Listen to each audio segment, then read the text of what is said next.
환영해 주셔서 감사합니다. 낯선 곳에 오면 언제나 이게 불편하죠. 사람들이 어떤 사람이 앉아 계신가. 근데 이제 따뜻하게 환영을 해 주셔서 늘 있었던 그 사람으로 생각하고 제가 편안하게 얘기를 나눠 가겠습니다. 제가 알라스카를 생각하면, 알라스카는 제가 이번에 처음이고 책 속에서는 많이 배웠어요. 알았어요. 그 알라스카를 생각할 때마다 역사 속에 이런 어리석은 일이 다 있는가 늘 생각했던 것이죠. 여러분들이 다 눈치채죠? 무슨 어리석음인가? 지금으로 사실 생각하면 부자들의 대저택 한 채 값으로 이 땅을 넘겨받았다는 그 어리석은 일이 도대체 이 역사 속에 몇 개 안 되는 어리석음 중에 하나지 않습니까? 제가 이번에 와보니까 더욱 깊이 그걸 절감합니다. 얼마나 궁핍해서 그랬던가 생각하는데 그건 궁핍의 문제 아니고 어리석음의 문제죠. 귀한 것을 귀한 것으로 보지 못한 그 어리석음 때문에 이런 역사적인 아이러니가 벌어지지 않았습니까? 사실 그것보다 더 귀한 것도 있습니다. 사실 귀한 것을 볼 수 있는 눈은 그렇게 쉽지를 않는 모양이에요. 귀한 것은 많은 희생을 치르고 나서야 그게 이제 귀한 것을 알게 되는데, 오늘 그 알라스카보다 더 귀한 것은 예수 그리스도이십니다. 그분을 우리가 어떻게 알고 살아가느냐에 따라서 우리 인생의 삶의 질이 달라집니다. 그리고 초기에는 그것이 별 차이가 아닌 것처럼 보이지만은 우리가 이제 이 우주선을 한번 발사할 때 보면 아시지 않습니까? 우주선만치 조그만의 오차도 용납하지 않는 게 우주선이지 않습니까? 우주선 발사할 때 처음에는 아주 보이지 않는 차이지만은 점점 멀리 날아갈수록 그것은 엄청난 차이를 보이지 않습니까? 뭐 오늘 다 앉아서 다 예수님 믿는 거 다 그렇고 그런 것처럼 보이지만요, 세월이 흘러가면 그 예수님을 어떤 분으로 알고 살아가냐에 따라서 엄청난 차이를 느낍니다. 볼 줄 아는 사람은 볼 수 있습니다. 예수님이 어떤 분이십니까? 여러분이 믿고 계신 예수님은 뭐 누구나 다 알고 있는 거, 예수님은 하나님이십니다. 동시에 예수님은 누구이십니까? 사람이십니다. 예수님은 하나님이시고 사람이십니다. 근데 긴 역사 속에서 끊임없이 의문을 제기했던 것이 뭐냐면, 왜 하나님이 사람이 되셨는가? 이런 의문을 제기해 왔습니다. 아직까지도 완전한 답은 없습니다. 신비입니다. 하나님이 왜 사람이 되셨을까? 근데 그 중에서 성경이 보여주고 있는 분명한 것은, 하나님이 사람 되시는 것은 사람처럼 상처받으시기 위해서 사람이 되셨다, 이렇게 얘기할 수 있습니다. 좀 아이러니죠? 상처를 받으시기 위해서 사람이 되셨습니다. 왜 그러냐면, 인간은 본래 인간 자체가 상처를 주거니 받거니 하는 것이 인간 존재입니다. 흔히들 여러분들이 많이 들은 예화입니다. 흔히들 인간을, 사람을 갖다가 고슴도치로 표현합니다. 고슴도치가 가까이 있으면 어떻게 해요? 아파요. 서로 찔리니까 아파요. 그래서 안 찔리려고 따로 떨어져 있으면 어떡하죠? 외로워요. 그러니까 붙지도 떨어지도 못하는 게 인생들이에요. 여러분들 교회 신앙생활을 하다 보면 가끔 이런 생각을 하게 되지 않습니까? 난 인간들과 더 이상 얽히고 싶지 않아. 그래서 얽히고 싶지 않아서 혼자 떨어져 보세요. 외로워요. 혼자 못 있어요. 또 어디든 들어가요. 여기 말고 저리. 저기 아니고 또 저리. 그게 인생들이에요. 예수님이 이것을 담당하러 오셨습니다. 우리와 똑같이 상처를 받으시고 고난 받으시기 위해서 이 땅에 오셨습니다. 그것이 사람이 된 이유입니다. 그것을 잘 묘사한 곳이 이사야서 53장의 말씀인데요, 그는 멸시를 받아 사람들에게 버림받았으며 강고를 많이 겪었으며 질고를 아는 자라. 마치 사람들이 그들에게서 얼굴을 가리는 같이 멸시를 당하였고 우리도 그를 귀히 여기지 아니하였도다. 그가 찔림은 우리의 허물 때문이요 그가 상함은 우리의 죄악 때문이라. 그가 징계를 받음으로 우리는 평화를 누리고 그가 채찍에 맞음으로 우리는 나음을 받았도다. 예수님은 이 땅에 오셔서 영적으로 상처를 많이 받으셨습니다. 영적으로 일단 얘기하고 싶습니다. 당시에 상처를 많이 준 사람들이 당시 교회 지도자들이었잖아요. 그죠? 바리새인과 서기관과 제사장들이 사실은 아는 체 하지만은 껍데기밖에 알지 못하는 사람들이었습니다. 그래서 예수님이 답답하면 오직 답답하면 회칠한 무덤이라고 했습니다. 말도 안 되는 거 가지고 예수님을 붙들고 늘어졌습니다. 저렇게 믿는 바야 차라리 안 믿는 게 낫지. 예수님이 그런 생각을 하셨던 거죠. 그래서 사실 예수님은 유대교를 뒤엎은 사람입니다. 그런 동안에 엄청난 많은 상처를 입었습니다. 위선적인 종교 지도자들부터 말입니다. 예수님은 또한 심리적으로 상처를 많이 받으셨습니다. 예수님을 이해하는 사람은 아마 당시에 아무도 없었습니다. 예수님을 공감해 주는 사람은 단 한 명도 없었어요. 그래도 제일 공감해 주는 사람이 누굽니까? 우리가 일상 이렇게 인생 살면서 그래도 남은 인정 안 해줘도 그래도 공감해 주고 인정해 주는 분이 누구죠? 부모님이요. 그 중에서도 어머니요. 그죠? 근데 예수님은 어머니한테도 공감을 못 받았어요. 어느 날 예수님이 미쳤다고 소문이 났어요. 당신 아들이 미쳤다. 그래 예수님이 그 미친 아들을 데리러 온 거예요. 형제 자매들과 데려다가 정신병원에 넣으려고 했는지 나사렛 어떤 뒷방에 넣으려고 했는데 찾으러 왔어요. 근데 예수님이 뭐라고 그랬어요? 도대체 내 형제 자매는 누구냐, 내 부모는 누구냐 하면서 만나주지도 않았어요. 공감을 받지 못한 거죠. 아마 예수님의 어머니는 소문으로 들었던 것이 참 진짜구나. 그래서 굉장히 좌절감으로 돌아갔을 겁니다. 물론 예수님만 상처받은 게 아니라 마리아도 상처를 받았어요. 인간이 주거니 받거니 하는 게 인간이에요. 상처를. 예수님 상처를 받았어요. 근데 아까 제가 이렇게 전개를 했어요. 예수님이 왜 하나님의 사람이 되실까? 상처받기 위해서. 이제는 이걸 물어봅니다. 왜 예수님은 상처를 받아야 됩니까? 우리의 진정한 치유자가 되기 위해서 그렇습니다. 예수님은 그 상처를 받으면서 뛰어난 공감 능력자가 된 것입니다. 극심한 상처를 경험하신 분이 상처 입은 그 사람들과 완전한 하나가 될 수 있는 능력이 있게 됩니다. 물론 상처 입은 사람이 다 그렇게 공감하지는 않죠. 치유받은 사람. 예수님은 그렇게 극심한 상처를 받았고 성부 하나님부터 치유를 끊임없이 받아갔습니다.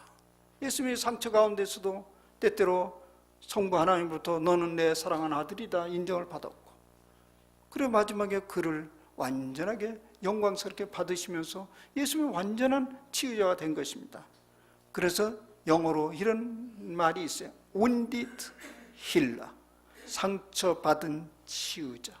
상처받은 사람이 치유받으면 치유자가 되는 것입니다. 여러분, 상처받은 사람이 치유받지 못하면 뭐가 되죠? 또 다른 사람을 상처 입히는 자가 됩니다. 그래서 오늘 사람들이 모이는 곳에 끊임없이 사람들이 상처를 주거니 받거니 하는데, 그것이 자꾸 주거니 받거니로 올라가는 것은 뭐냐면 치유를 받지 못했기 때문에 그렇습니다. 상처를 안 받은 사람은 아무도 없어요. 그건 사람이 아니에요. 사람이 있는 상처를 다 받게 되는데 치유받으면 치유자가 되는 것입니다. 예수님이 그런 사람이었습니다. 그래서 극심한 상처를 받은 사람들은 예수님과 누구보다도 하나가 될 수 있는 가능성이 아주 높습니다. 예수님은 하나님이기 때문에 치유하실 수 있습니다. 그래서 그분은 이제 사실 오늘 우리 예배 가운데 치유자로 와 계십니다. 어떻게 계시냐면 예수님이 부활하시고 승천하신 후에, 승천하실 때 또 공생애 동안 약속하셨습니다. 내가 이제 너희들과 떠나는 것이 유익하다. 왜냐하면 보혜사 성령을 너희 가운데 보내실 것이다. 그리고 항상 너희들과 함께 할 것이다. 실제 그런 것이, 그 약속이 언제 이루어졌죠? 오순절 다락방에서 이루어졌습니다. 그래서 예수님은 성령 강림을 통해서 이 역사 속에 다시 재진입하셨습니다. 이제는 영으로 온 누리에 그분은 활동하고 계십니다. 매우 맹렬하게 활동하고 계십니다. 그 증거는 셀 수 없이 많습니다. 지난 2000년의 인류의 역사만 봐도요, 예수님의 영의 역사는 곳곳에서 일어납니다. 교회 안에뿐만 아니라 이 문화 속에, 세계 속에 곳곳에 일어나는데, 또 구체적인 역사는 이 교회 안에서 엄청나게 일어나고 있습니다. 그래서 오늘날도 예수님은 이곳에서 활동하고 계신데, 특별히 상처 입은 자 안에서 깊게 활동하고 계십니다. 오늘 한번 보세요. 오늘 보면 본문에 이렇게 됩니다. 이제 6월절 시기가 왔어요. 그래서 이제 6월절을 지키러 이제 예루살렘에 오르고 계셨습니다. 우리가 잘 아시는 대로 6월절은 유대의 큰 절기 중에 하나인데요. 그때는 만 12살 된 유대인 남자들 모두 다 거의 성전에 가서 그 6월절을 지키면서, 그것이 하나의 율법적인 행위였습니다. 그 예수님도 한 유대 남자로서 거기에 이제 6월절을 지키러 간 것이죠. 근데 이제 지금도 여러분 성지순례 가보면 그 예루살렘 이제 안으로 들어가는 성이 있습니다. 성벽이 여전히 일부 이제 축성해가지고 남아 있는데, 그 성에 딱 들어가면요, 이제 안쪽으로 쭉 들어가면 성전 쪽으로 들어가는데, 바로 그 성문에서 얼마 안 들어가면 옆에 그 양의 문이라고 있어요. 그 옆으로 싹 빠지는 길이 있어요. 근데 그것은 그냥 관심 없이 지나면 스쳐 지나가는 곳입니다. 대부분은 그리 지나가는 거죠. 그날 목적이 예루살렘의 성전에 가서 6월절 축제를 지키는 것이었기 때문에. 근데 오늘 보면요, 예수님이 그리 가시다가 샛길로 싹 빠져버렸어요. 그것은 아무도 관심을 기울이지 않는 것이고, 사실 그 굉장히 지저분한 곳입니다. 그 뭐 양의 문, 거기서는 뭐냐면 이제 양들은 이제 제사 지내기 위해서 거기서 잡아가지고 씻고 이런 곳이에요. 아주 지저분한 곳이에요. 그 물이 이렇게 있는 곳이고, 이제 거기에 이제 병자들이 잔뜩 모여 있는 것이죠. 근데 여러분, 축제할 때 그런 사람들은 보고 싶지 않는 사람들이죠, 그죠? 축제를 망치잖아요. 그러니까 그런 사람들은 차라리 딱 문 닫아놓고 없는 걸로 하는 게 사람들의 관례겠죠. 근데 예수님은 방향을 그리 틀었습니다. 여러분 한번 잠깐 생각해 보세요. 오늘날 예수님으로부터 가장 관심을 끌 수 있는 사람은 누굴까요? 여러분들 예수님한테 관심을 끌고 싶죠? 안 끌고 싶어요? 네. 그러면 이제 오늘 잘 귀를 들여보세요. 어떤 사람이 예수님의 관심을 끌까? 제가 예를 들어 여러분들에게 한번 물어보겠어요. 강하고 자신만만한 사람, 아니면 상처받고 고통받는 사람, 아니면 매사에 의롭고 떳떳한 사람, 아니면 자신이 바르게 살지 못하는 것을 아파하고 힘들어하는 사람. 예수님의 관심은 어디에 있을까요? 성경은요, 그건 우리가 그냥 어떤 예수님이 그런 분이라는 것을 그냥 경기로 알아듣고 하는 얘기가 아닙니다. 복음서를 자세히 살펴보세요. 예수님이 어디에 주로 많이 가 있었는지, 병들고 힘들어하는 사람들에게 주로 많이 가 있었습니다. 아파하고 멸시받고 무시당하는 사람들에게 예수님은 관심이 있었습니다. 구약에도 보면 상한 심령을 하나님께서 기뻐하신다고 하셨습니다. 여러분, 예수님을 관심을 끄고 싶어하는 사람은 그렇게 어깨에다 그렇게 힘줄 거 없어요. 몰라서 그렇죠. 인간은 다 불쌍한 사람입니다. 다 불쌍한 사람이에요.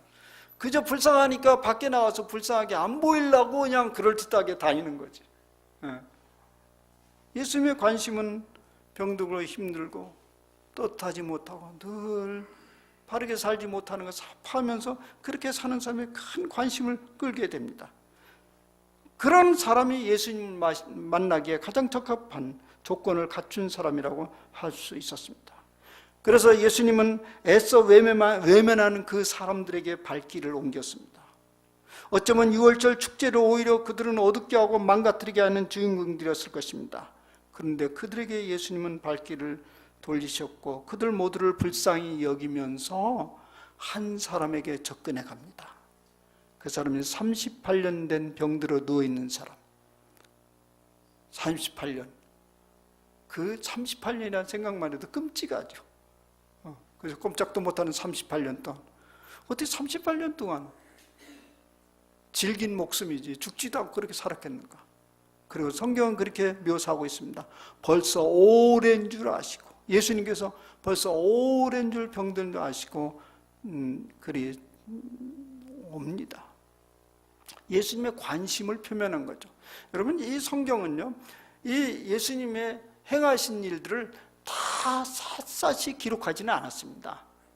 그러니까 이 기록자가, 예수님의 제자들 가까이 있는 사람들이 예수님의 사건을 기록할 때 예수님의 마음을 헤아려서 그걸 꼭꼭 집어가지고 기록한 것이 복음서입니다. 그 중에서는 이걸 딱 꼽아서 기록한 것은 예수님의 관심의 자리가 어디인가를 전해주려고 하는 것입니다. 이 고통스러운 소 앞에 예수님은 나타나시고요. 그리고 묻습니다. 내가 낫고자 하느냐? 당연한 질문 아니에요? 그걸 물어서 뭐 하겠습니까? 근데 당연한 질문 뒤에 숨겨진 그 마음을 읽고 싶었던 건데요. 예, 낫기를 원합니다. 당연히 그러죠. 예, 낫기를 원합니다. 예, 그런데 성경에 보면 그렇게 안 나와요. 내가 낫고자 하니까 뭐라고 나오냐면 낫지 못할 이유를 주르륵 설명을 합니다. 그죠? 낫지 못할 이유. 두 가지가 이유가 있어. 첫 번째는 물이 자주 동하지 않는 것. 물이 자주 동했으면 기회가 많이 왔으면 자주 안 동하는 거예요. 주석가들에 의하면 사실은 이 물은 동하지 않는 물입니다. 전설로 내려온 얘기예요. 어쩌면 옛날에 거기서 온천이 터졌던 곳인데, 그 온천이 터짐 가보면 거기 가서 좋은 온천에 가면 이제 살갗이 뽀얘지고 그런 효과가 있지 않습니까? 우리나라에도 그런 이야기들, 전설들이 많이 있지 않습니까? 한때 그런 일이 있었던 곳 같습니다. 더 이상 이제 그런 일이 벌어지지 않고 그저 물이 동할 때까지만 기다리는 거예요. 그러니까 물이 안 동한 것이 이 사람을 아프게 한 것이에요. 두 번째는 혹 동한다고 해도 들어갈 자신이 없는 거예요. 들어갈 수 없죠. 자기 몸을 못 움직이니까. 근데 사방팔방 돌아보니까 누가 넣어줄 사람도 없는 것입니다. 그러니까 이 사람에게 있어서 고통은 사실은 육체적 고통보다 더 깊은 고통은요, 마음의 병입니다. 마음의 병이에요. 오늘 예수님께서 네가 낫고자 하느냐, 이것은 낫고 싶은 마음을 확인하고자 하는 것이 아니고요, 그 마음의 병을 먼저 치유하고 싶은 것입니다. 우리가 오래된 질병을 겪은 사람들의 많은 거 보면 뭐 그런 말이 있지 않습니까? 오랜 병에 효자 없다라는 것처럼 그것 때문에 사람들 점점 외면을 당하고 교제가 끊겨지면서 그것이 당한 고통이 아주 큽니다. 이분에게도 그런 일이 지금 벌어진 것이지 않습니까? 결국 뭐냐면 이제까지 습관화된 자기 삶의 모습이, 자기 고집이, 자기 몰두적 삶이 그 병 속에 자기를 가둬버린 것입니다. 그런데 만약 그런 사람들에게 누가 그냥 이렇게 치료해 줬다고 합시다. 갖다 벌떡 집어넣어서 빼냈다 합시다. 이 겉이 치유됐다고 치유가 안 됩니다. 속이 치유해져야 그러면 또 병 걸려요. 금방 병 걸려요. 스스로 이 병 가운데에서 자기 자신이 내면 안에서 해방을 겪어야 돼요. 그것이 동시에 일어나야 됩니다. 그래서 보통 영어로 이렇게 이제 많이들 표현해요. 힐링이 있고 curing이 있어요. 우리가 physically, 육체적으로 치유받는 것은 일반적 큐어라고 얘기할 수 있지만 전인적 것을 힐링이라고, 요새 이 힐링 말을 많이 쓰지 않습니까? 그 예수님도 그 마음을 먼저 만지고 싶었던 것이죠. 예. 요전에 이제 여기도 뭐 의사, 메디컬 닥터가 계실지 모르겠습니다. 의사들이 하는 얘기는 늘 그렇습니다. 요새 이제 정직한 의사들은 선생님, 이 약으로 치유되는 것은 한시적입니다. 생활 습관을 바꾸세요. 먹는 것을 바꾸세요. 이런 얘기 많이 들었죠? 이대로 가는 또 나한테 다시 돌아옵니다. 그런 얘기를 하잖아요. 근본이 바뀌지 않으면 그건 계속 반복되는 것입니다. 당신이 그렇게 고통을 지금 겪고 있는 것은 누가 당신을 못에 넣어주지 않아서도 아니고 또 누구도 넣어줄 사람은 없습니다. 그리고 그것은 신화적인 일일 뿐인데 당신이 진정으로 치유받을 자를 만나야 된다. 그래서 예수님께서 이 말하는 건 당신 자신을 주목하도록 한 것입니다. 내가 똑바로 쳐다봐라. 낫고자 하느냐? 나를 주목하라. 그것을 얘기한 것이죠. 근데 이 사람은 누구를 주목했어요? 주변을 주목했어요.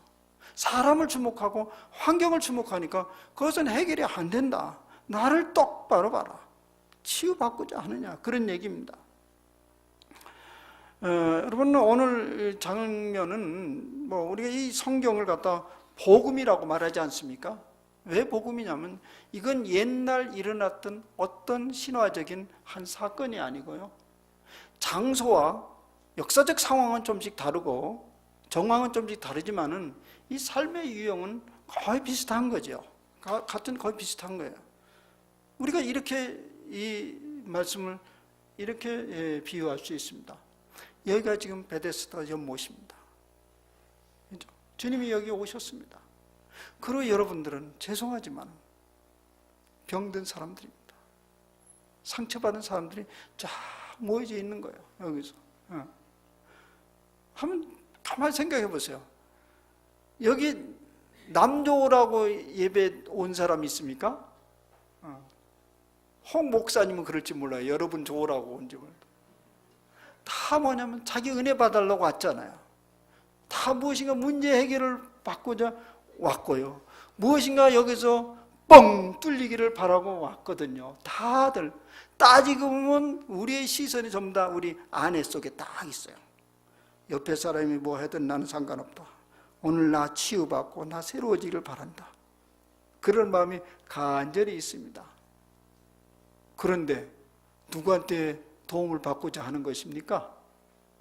아무도 도와줄 사람 없어요.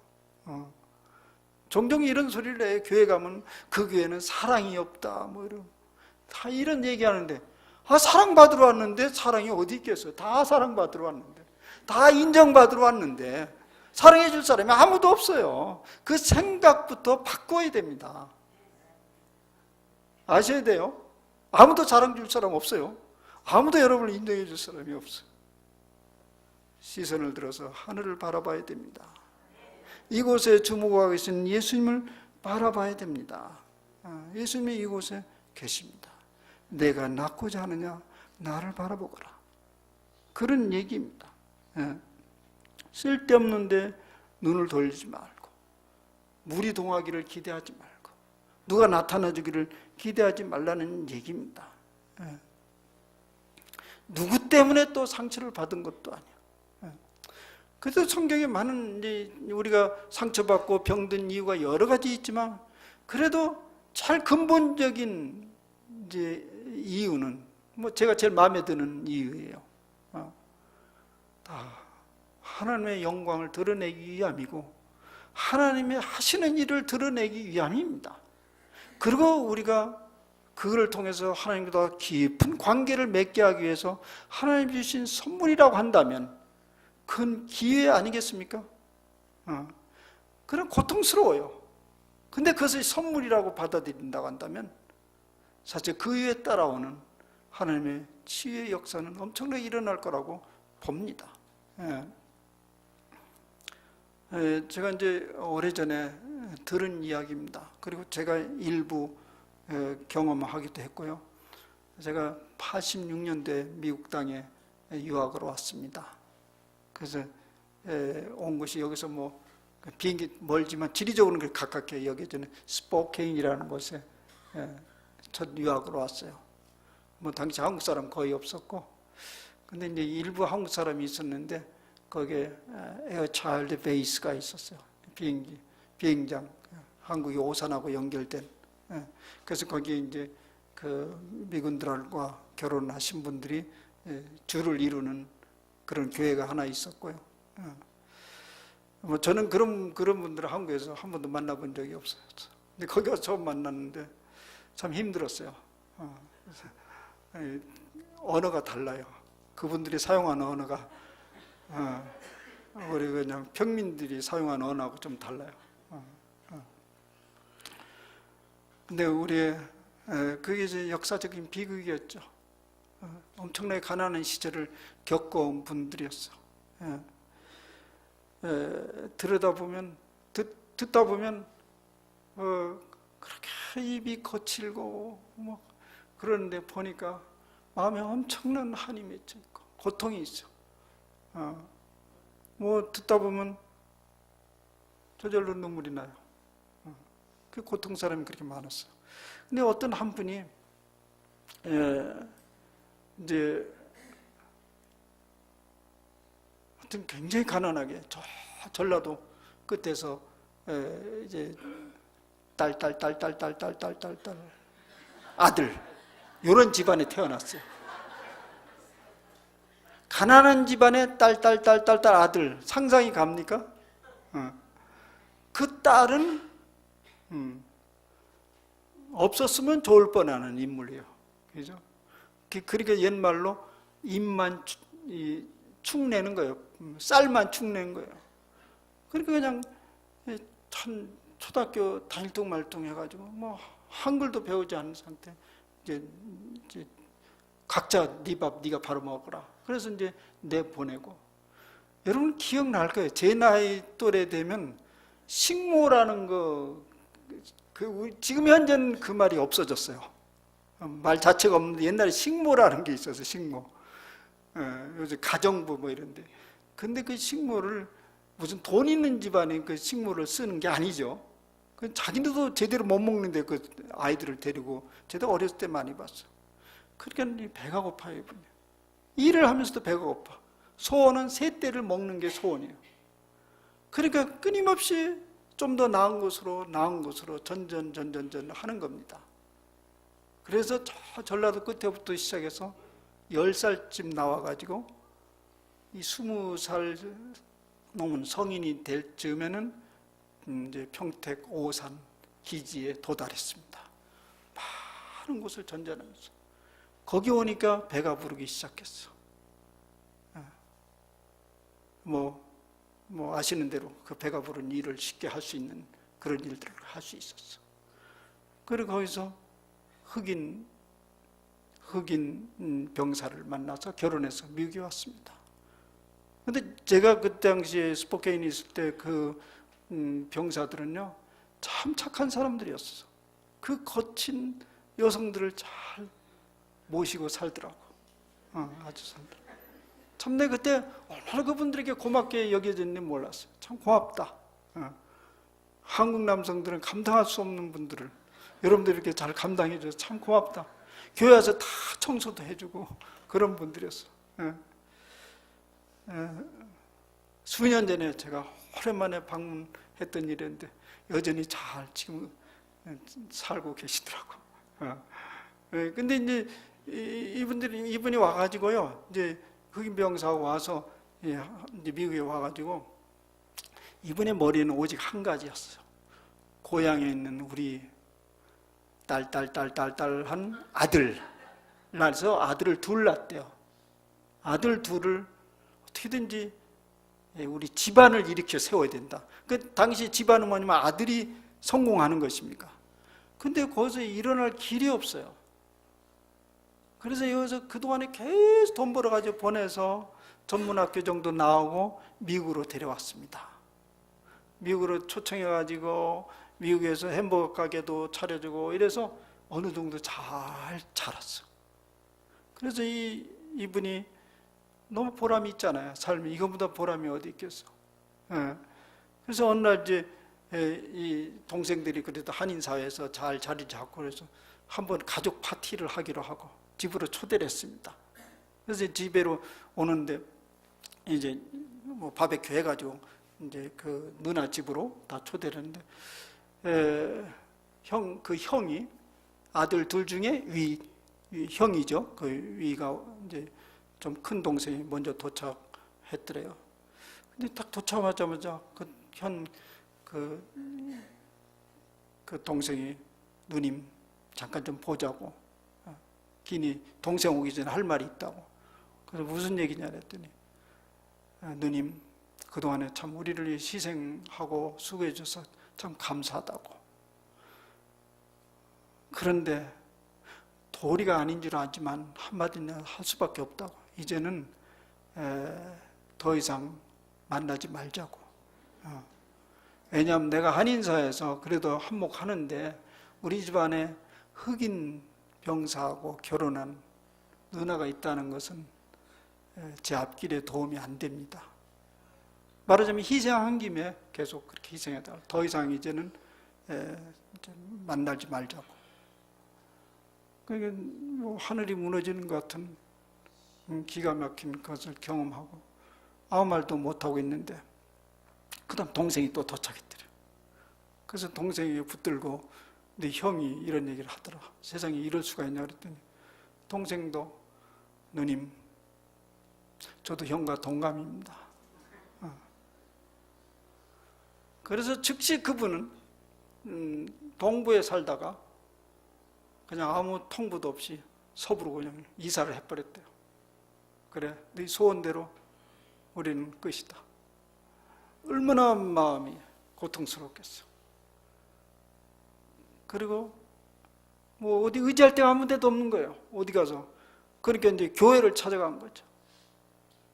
교회에서 그 상처를, 그분들의 상처는 뭐냐면 교회에서 소리 지르는 것입니다. 그럼 나만 핥히고 계속 그러면서 그러다가 예수님을 만났어요.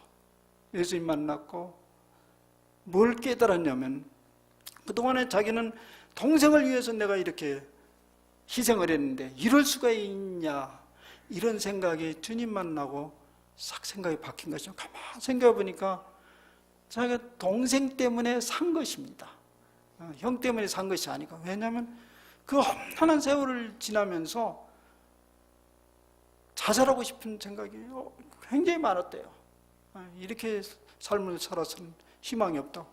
그러나 저 동생은 세워놓고 내가 죽어도 죽어야겠다. 그래서 동생 때문에 생명을 유지했다는 거예요, 결국은. 그래서 3년 만에 다이얼을 돌린 거예요. 그리고 미안하다. 내가 너무 속을 좁게 받았다. 너희들이 말이 맞다. 너희들도 너희 길을 잘 가야 되지 않겠냐. 근데 그 동생들이 누님 잘 생각했습니다. 그랬겠어요? 그래서 극적인 화해를 하고 그들도 잘못을 뉘우치고 그렇게 하나가 리유니온이 됐다. 이런 얘기를 들은 바가 있습니다. 말하자면 치유받았어요, 이분이. 예수님은 그분들을 주목합니다. 그런 분들을 특별히 주목합니다. 기회를 보십니다. 그리고 그런 사람이 엄청난 치유자가 되는 것입니다. 예수님이 오늘 이 38년 병자를 찾아온 것도 그런 이유예요. 많은 사람 중에 그를 찾아온 것도 그 위대한 치유자가 되게 하기 위해서. 그래서 그 다음에 뭐라고 나오냐면 자리를 들고 걸어가라. 그리고 더 이상 죄를 짓지 말라. 이런 말을 해요. 더 이상 죄를 짓지 말라. 이 소리는 뭐냐면 너는 이제는 치유자가 될 것이다. 온전한 치유자가 될 것이다. 그런 선포를 한 것입니다. 사랑하는 여러분, 우리가 이 교회에 무엇하러 모였습니까? 왜 온 것입니까? 베데스다 연못을 상상하시길 바랍니다. 우리가 이곳에 온 것은 주님 만나러 온 것입니다. 그리고 치유받고 또 치유자가 되기 위해서 온 것입니다. 그래서 주변을 너무 살필 필요 없습니다. 이 사람 저 사람 살피거나 뭐 주변 이유를 살필 필요 없습니다. 계속 찾아오시는 주님을 해야 됩니다. 우리는 주님을 위해서 아무 값도 치를 필요는 없습니다. 사실 주님을 바라보는데 누구의 손길도 필요치 않습니다. 그저 다가오시는 그분을 받아들이면 됩니다. 그분은 순간순간 찬양을 통해서 그분이 손을 내미십니다. 말씀을 통해서 그분이 손을 내미십니다. 혹은 기도 가운데 손을 내미십니다. 그때 붙드시길 바랍니다. 그분 외에 내 깊은 상처를 아는 사람은 아무도 없습니다. 그래서 그것을 인정하면 됩니다. 주님 참 힘듭니다. 누구에도 말할 수는 없습니다. 나를 받아주세요. 힘듭니다. 그러면 그때 세미하게 주님의 음성이 들려올 것입니다. 털고 일어나라. 나만 주목하거라. 여러분들이 이런 경험을 한 번만 하면 그것이 마스터 키가 됩니다. 뭐 제가 제 간증을 할 필요도 없이 여러분들 여기 앉으시면 다 그런 경험들을 했을 것입니다. 저도 무수한 상처를 받고 살아왔고 살아가고 있습니다. 물론 지금도 누가 상처를 주면 가슴이 약간 벌렁벌렁 합니다. 근데 그게 계속 벌렁벌렁하면 어떻게 되죠? 병 걸리죠. 심장병 걸려요. 엎드립니다. 저는 힘듭니다. 더 이상 나를 이대로 내버려 두지 마세요. 난 죽을 것 같습니다. 목사도 별 수 없이 인간입니다. 우리 목사님이 좀 과분한 저를 소개했는데 영성대가 다 이름뿐입니다. 핥히면 아프고 고통스럽습니다. 그때 엎드립니다. 예수님, 왜 사람이 오셨죠? 왜 사람으로 오셨죠? 상처받게 오셨죠? 예수님 고통스러우셨죠? 치유받으셨죠? 나도 그게 필요합니다. 도와주세요. 그럼 털고 일어나라 말씀하십니다. 여러분들의 그런 경험들이 계속 일어나기를 기원합니다. 주님은 이곳에 계십니다. 여러분의 일터에 계십니다. 여러분 가정 속에 계십니다. 영으로 깊게 임하셔서 활동하고 계십니다. 그분을 붙드시고 그분을 주목하시기를 기원합니다.